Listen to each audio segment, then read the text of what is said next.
BJP সরকারে পশ্চিমবঙ্গের জনগণ আনুক, এরা কেউ বাইরে থাকবে না, এরা সব ভিতরে থাকবে এবং এরা যে জেলে 5 স্টারের সুবিধা ভোগ করছে, সিবিআই ইডির লিমিটেশন আছে, তারা অ্যারেস্ট করে এখানে রাখছেন, পিসিতে রাখছেন নিজেদের কাছে, তারপরে তারা জেসিতে যাচ্ছে। জেসিতে তারা যেদিন যা দরকার, অষ্টমীর দিন লুচি ছোলার ডাল, দশমীর দিন পাঁঠার ঝোল সবই খাচ্ছেন। মমতা ব্যানার্জির সঙ্গে কথাও বলছেন জেলে থেকে। পুরো ব্যবস্থাটা পশ্চিমবঙ্গে যদি পরিবর্তন করতে হয়, মমতা ব্যানার্জিকে প্রাক্তন করতে হবে।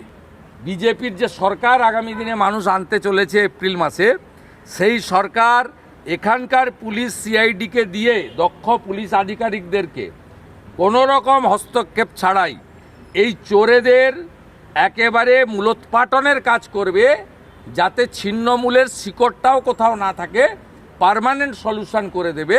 আমরা কথা দিতে পারি, এরা যে সমস্ত অবৈধ প্রপার্টি করেছে, ভারতীয় জনতা পার্টির সরকার এলে সেই প্রপার্টিগুলোকে অধিগ্রহণ করে, অকশন করে, নিলাম করে সরকারি কোষাগারে সেই অর্থ জমা করানো হবে 10 এবং দেশের স্বার্থে।